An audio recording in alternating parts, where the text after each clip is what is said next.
Good afternoon, everyone, and thanks for coming to St. Matthew's and this concert of Christmas classics. As you can see, we've tried to make the front of the church look as much like a salon parisien as we can muster. Not really, because this is a Belschnickel, which my cousin gave me, which I'm very fond of. So if it gets boring, you can look at it. We're so happy that you're here. We at St. Matthew's love music.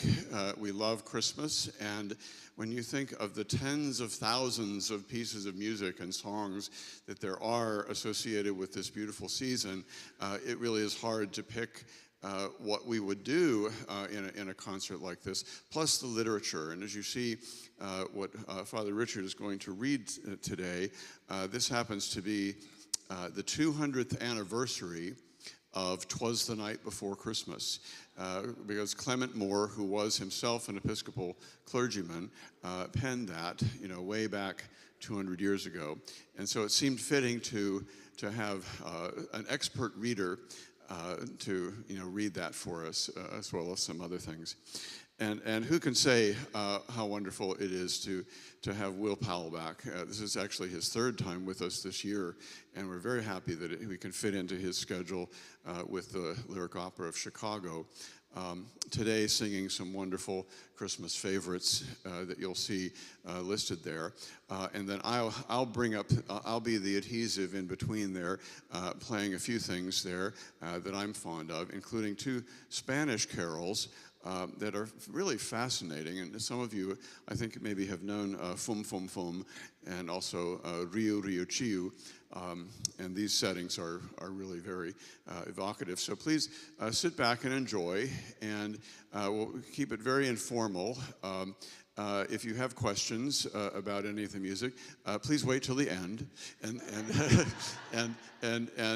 please do come down afterwards and share some time with us in the parish hall. So once again, to start with a little J.S. Bach to get us going, his Fantasia on In Dulci Jubilo.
And now please welcome my other two partners in crime, Will Powell III and Father Richard Skaggs.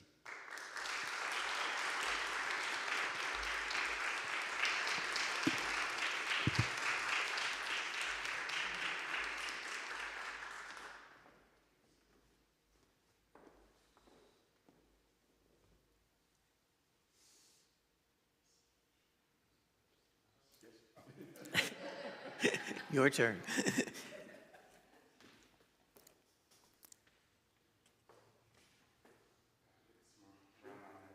worth noting that Richard and I need a microphone. Anyway.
And now for something completely different. I suppose when you were a child, some of you may have tried to catch Santa Claus when he came to visit, maybe stayed up very late trying to see the old man when he came about. Well, Clement Clark Moore who was a professor, by the way, at General Seminary in New York City, wrote a very famous poem about a man who does get to see Santa Claus. It's called A Visitor from St. Nick. It's very well-known poem, and this year marks the 200th anniversary of this poem. It was written in 1823. It was published first in Troy, New York's Sentinel, anonymously, and it wasn't until about 15 years later that his children persuaded him that he should claim authorship of it, which he did. So, A Visit from St. Nicholas. 'Twas the night before Christmas, and all through the house not a creature was stirring, not even a mouse. The stockings were hung by the chimney with care, in hopes that St. Nicholas soon would be there. The children were nestled all snug in their beds, while visions of sugar plums danced in their heads. And Ma in her kerchief and I in my cap had just settled our brains for a long winter's nap, when out on the lawn there arose such a clatter, I sprang from my bed to see what was the matter. Away to the window I flew like a flash, tore open the shutters and threw up the sash. The moon on the breast of the new fallen snow gave a luster of midday to objects below, when what to my wondering eyes should appear but a miniature sleigh, and 8 tiny reindeer, and a little old driver so lively and quick, I knew in a moment it must be St. Nick. More rapid than eagles his coursers they came, and he whistled and shouted and called them by name. Now Dasher, now Dancer, now Prancer and Vixen, on Comet, on Cupid, on Donder and Blitzen, to the top of the porch, to the top of the wall. Now dash away, dash away, dash away all. As dry leaves that before the wild hurricane fly, when they met with an obstacle, mount to the sky, so up to the housetop the coursers they flew, with a sleigh full of toys, and St. Nicholas too. And then, in a twinkling, I heard on the roof the pawing and prancing of each little hoof. As I drew in my head and was turning around, down the chimney St. Nicholas came with a bound.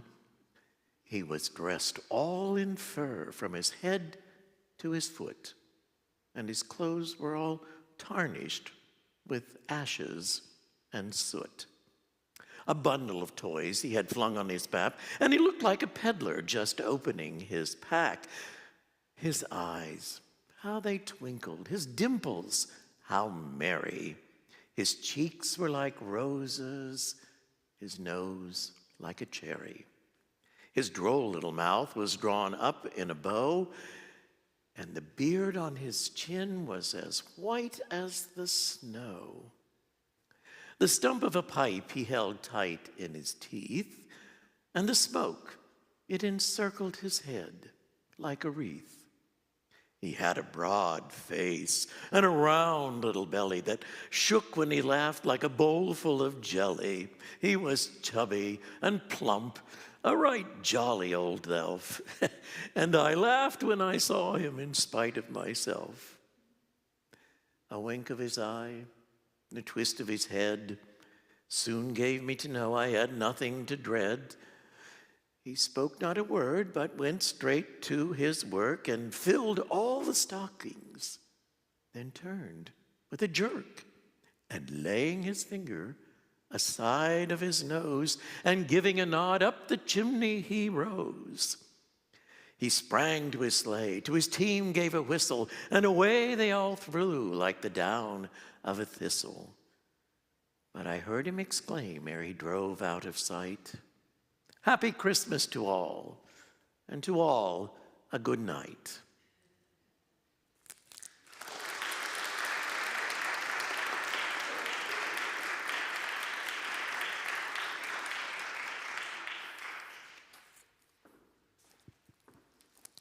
Thank you, Richard.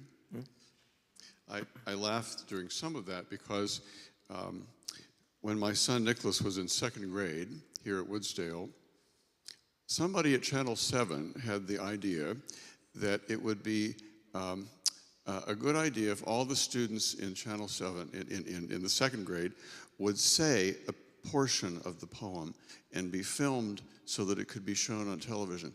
It took the entire school day. And what was Nicholas's part? Came with a bound. That's all I could say.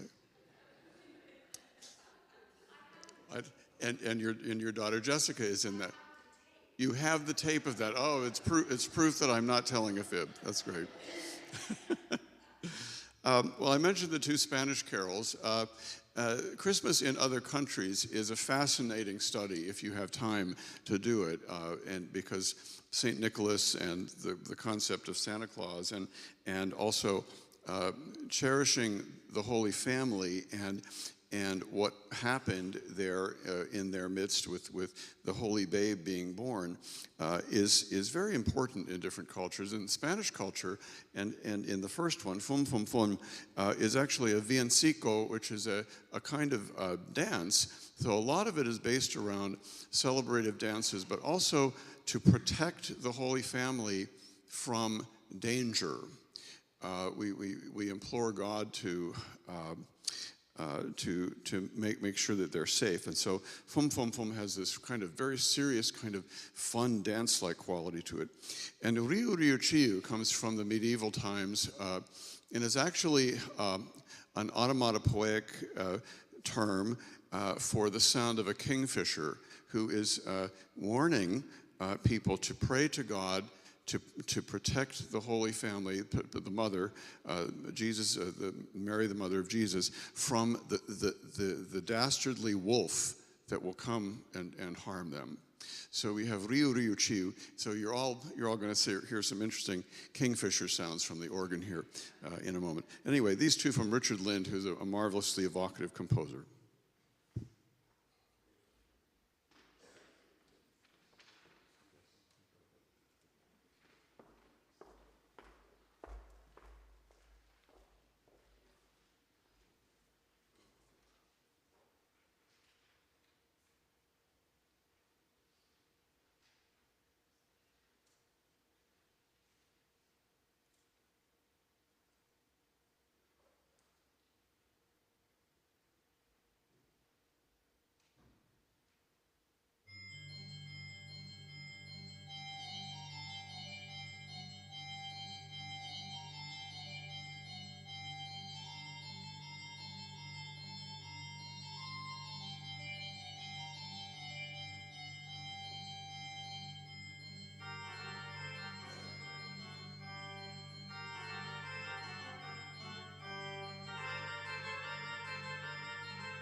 Some of you may have gone out into the woods about this time of the year or going to a tree farm to cut down your own Christmas tree. I'm sure some of you have done that at some point in your life.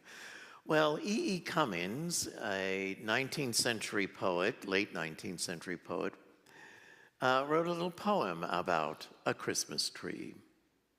Cummings was a poet from his very earliest days, from his childhood. He was writing poetry almost all the time. And he was very innovative in his poems because he seldom used capital letters or punctuation marks. So it made interpretation fun. This lovely poem, The Christmas Tree, captures the magic of a fir tree cut and brought home to brighten the Christmas of a young boy and his sister.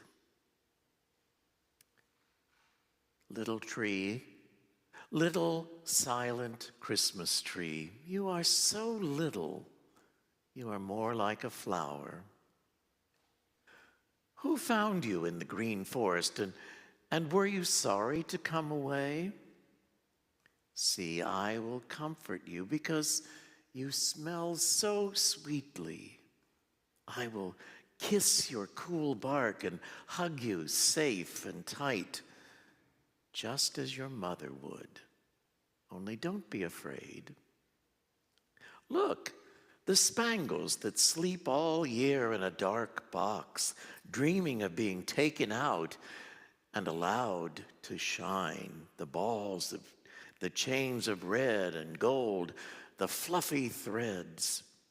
Put up your little arms, and I'll give them all to you to hold.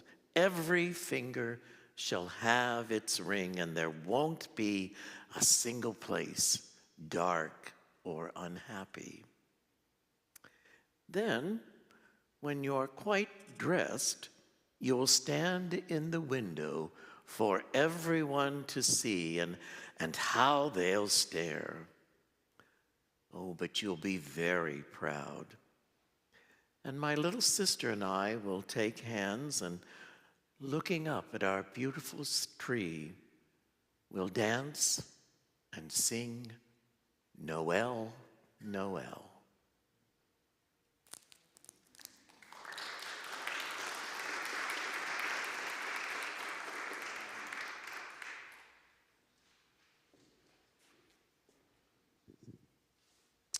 Thank you, Richard. This next piece by Mozart is not a specific Christmas piece. However, it is heard very often this time of year in Austria and in Germany when there are Christmas markets probably every 10 feet and full of wonderful, evocative, handmade items that make for an especially joyous time of year in those countries. So here, and a glass harmonica is not one of these harmonicas. It is a harmonica that is referred to as glasses, which have been tuned a certain way in order to make a beautiful ringing sound. And so I will not be playing that. I will be playing it on the organ. So.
Christina Rossetti was a pre-Raphaelite writer. She wrote things that were romantic and devotional. She even wrote a lot of children's poems. Born in 1830, and she wrote one of the most beautiful Christmas carols, one which we love as a choir here, and we'll sing it on Christmas Eve. The poem that she wrote was In the Bleak Midwinter. It was set to music by Gustav Holst, and as I said, we sing it often in the Christmas season. So here are the words to that lovely carol. In the bleak midwinter, frosty winds made moan. Earth stood hard as iron, water like a stone. Snow had fallen, snow on snow, snow on snow. In the bleak midwinter, long ago.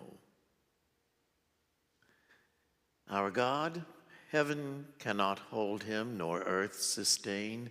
Heaven and earth shall flee away when he comes to reign. In the bleak midwinter, a stable place sufficed the Lord God Almighty, Jesus Christ. Enough for him whom cherubim worship night and day, a breastful of milk, and a manger full of hay. Enough for him whom angels fall down before, the ox and ass and camel which adore. Angels and archangels may have gathered there, cherubim and seraphim thronged the air, but only his mother in her maiden bliss worshiped the beloved with a kiss. What can I give him, poor as I am? If I were a shepherd, I would bring a lamb. If I were a wise man, I would do my part. Yet what I can, I give him.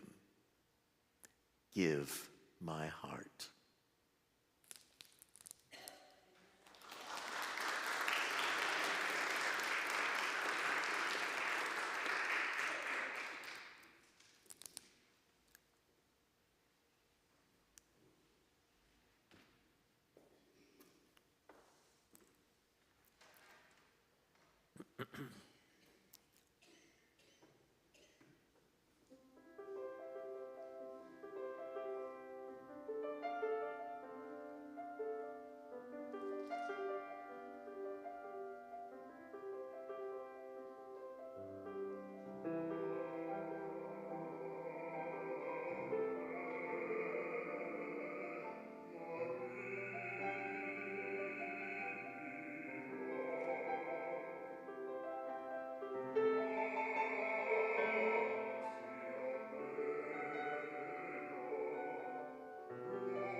In December of 1897, a little girl named Virginia O'Hanlon wrote the following letter to the editor of the Sun newspaper.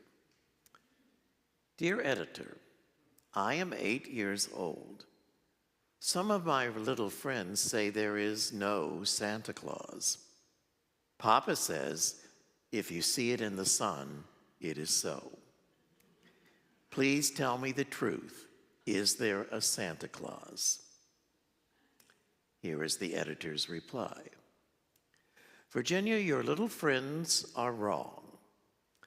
They have been affected by the skepticism of a skeptical age. They do not believe except what they see. They think that nothing can be which is not comprehensible by their little minds. All minds, Virginia, whether they be men's or children, are little. In this great universe of ours, man is a mere insect, an ant in his intellect, as compared with the boundless world about him, as measured by the intelligence capable of grasping the whole of truth and knowledge. Yes, Virginia, there is a Santa Claus. He exists as certainly as love and generosity and devotion exist. And you know that they abound and give to your life its highest beauty and joy. Alas, how dreary the world would be if there were no Santa Claus. It would be as dreary as if there were no Virginias. There would be no childlike faith then, no poetry, no romance to make tolerable this existence. We should not have enjoyment, except in sense and sight. The eternal light with which childhood fills the world would be extinguished. Not believe in Santa Claus? You might as well not believe in fairies. You might get your papa to hire men and to watch all the chimneys on Christmas Eve to catch Santa Claus. But even if they did not see Santa Claus coming down, what would that prove? Nobody sees Santa Claus, but that is not a sign that there is no Santa Claus. The most real things in the world are those that neither children nor men can see. Did you ever see fairies dancing on the front lawn? Of course not. But that's no proof that they're not there.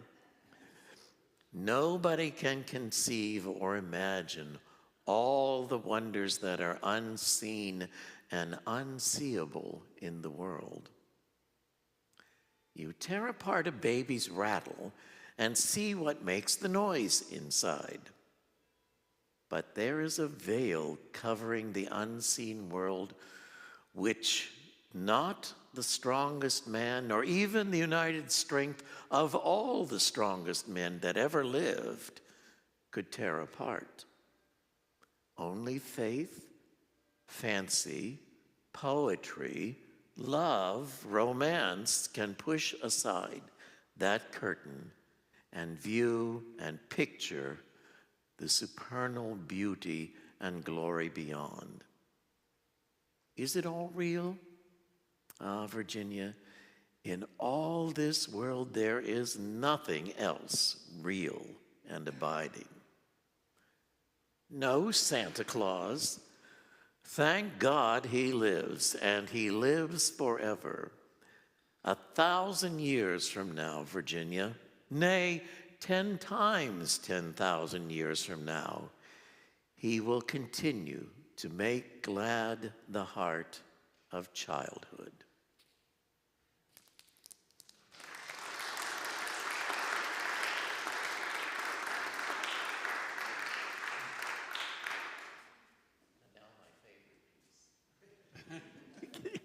Great. Thank you, Richard. may I have applause for Richard and Will tonight? It was really wonderful to have. And thank you both. Thank you both.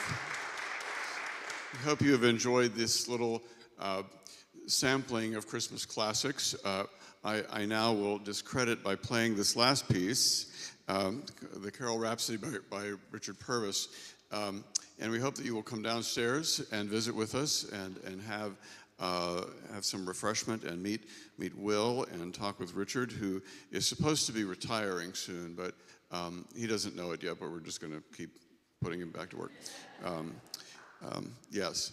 And Richard Purvis, by the way, was an extraordinary musician. He attended the Curtis Institute in Philadelphia, which has the same reputation even to this day of the Juilliard School and some of the great conservatories all over the world. But he also made his living as a theater organist, and even though he was also organist choirmaster of Grace Episcopal Cathedral in San Francisco.